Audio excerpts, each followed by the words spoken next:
De volta com o programa Valor Humano na Rede Assim, a rádio mais informada. Estamos aqui com Raquel Loyola, uma especialista em comunicação, em permitir que você comunique a sua essência, seja através do seu vestuário, seja através das suas atitudes e até, como fonoaudióloga, da sua fala também.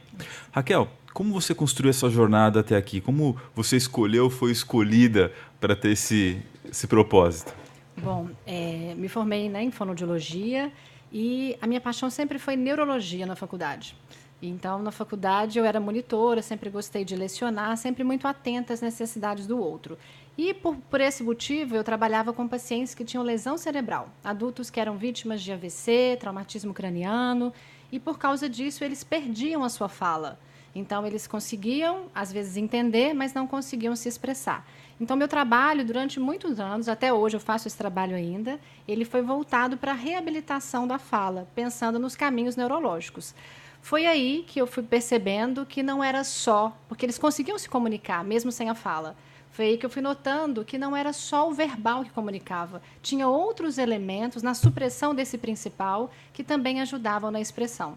Ao perder a capacidade de falar com tanta naturalidade como a gente faz no dia a dia, a pessoa descobriu uma série de outros canais de comunicação que ela não usava ou não prestava atenção nos outros e nele mesmo, né? Exatamente. Eles passavam a ser mais expressivos, apontavam, usavam gestos.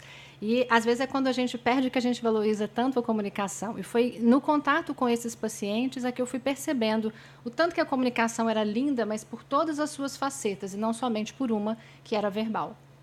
Compartilha com a gente algumas histórias marcantes aí, né, nessa sua jornada de contribuir para que as pessoas se comuniquem melhor, né?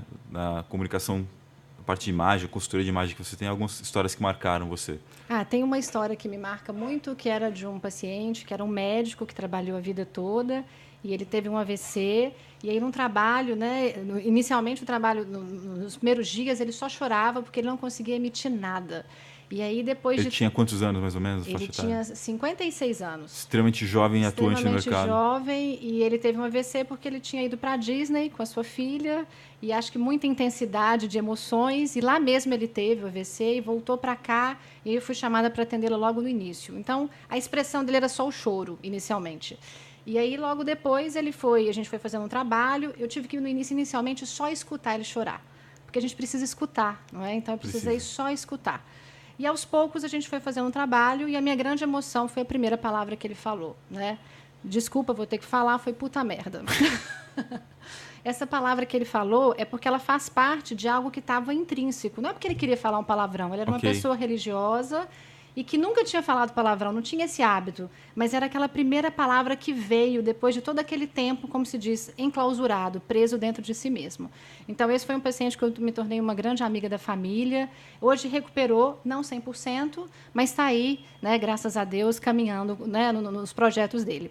Um outro, para falar de consultoria de imagem, muito bacana, foi um rapaz que chegou para mim, porque a gente acha que é só mulher que preocupa com imagem, mas não é. Não é, ainda mais hoje em dia. Exatamente. Ele me procurou e ele disse o seguinte: eu vim aqui porque eu sou funcionário, ele trabalhava com informática, mas eu quero ser dono da minha empresa. E eu acho que o meu vestuário e a minha fala impactam para que eu seja ou não o dono da minha empresa. E eu fiquei impressionada com a obstinação desse jovem. Ele tinha 20... A percepção e a clareza dele nisso. Exatamente. Ele tinha 20 e poucos anos e a gente fez o trabalho. E aí, depois que concluiu o trabalho, ele só usava aquelas calças, né, que são bem abaixo, que aparecem um pouco a cueca, camisas de malha, assim. Realmente, ele não tinha nenhuma impressão de que se tornaria o que ele se tornou. E, passado um tempo, a gente foi comprar ternos juntos, a gente fez todo um trabalho para que não ficasse artificial, mas para que ele continuasse jovem, mas um jovem com uma certa formalidade. E, pouco depois, né, da gente fechar o nosso trabalho, 3 meses depois, ele conseguiu realmente abrir a sua empresa. Não quer dizer que foi por causa da consultoria de imagem, mas isso, de certa forma, deu um poder, né, fez ele se sentir mais confiante, porque a imagem dele passou a revelar algo mais sério e passou a ter mais credibilidade com os outros. E ele empreende em qual área, só por curiosidade? Ele hoje tem um site voltado para viagens. Olha, né? que Ele ajuda idosos. Ele ajuda idosos a fechar pacotes pelo mundo inteiro. Que acabou também se tornando uma paixão sua, né? Ajudar os idosos. Conta pra gente sobre isso. Como eu sempre trabalhei com idosos, né, eu sempre estudei sobre eles e agora eu estou fazendo um pós-doutorado na PUC, em São Paulo, que é em sociossemiótica, para tentar entender quais são os modos de ser e de parecer desse novo idoso. Porque o idoso de hoje não é aquele que quer ficar em casa cozinhando, tecendo, vendo televisão. Ele quer continuar saindo, estudando, às vezes namorando, né? Às vezes ficou viúvo e quer um outro relacionamento. Então, é um idoso ativo. E, muitas vezes, a sociedade não está preparada para esse idoso que está aparecendo aí, né? Que é um idoso que quer continuar consumindo, que quer continuar se relacionando e, muitas vezes, não tem mercado para esse público específico. Realmente esse idoso se transformou absolutamente, né? Eu tenho Exatamente, um grande amigo, o Alexandre Correia Lima, palestrante, que ele criou a Revolução Prateada. Legal. Porque aquela ideia da pessoa, a partir dos 60, ser um vovozinho, vovozinha, esquece completamente, né? Tá ativo, tá no mercado de trabalho, tá viajando, tá se relacionando, enfim. A expectativa de vida das pessoas cresceu no Brasil, ótimo, conquista da nossa saúde, mas parece que o mercado não caminhou junto com isso, né? Exatamente, exatamente. A gente percebe que fui fazer uma pesquisa recentemente sobre moda e maturidade e descobri que as senhoras, especialmente, dizem que não acham roupas para ela. Normalmente são roupas sérias, com cores muito sóbrias, e elas querem usar estampada, elas querem usar cores alegres, elas não são mais aquelas mesmas, mas parece que o mercado parou no tempo.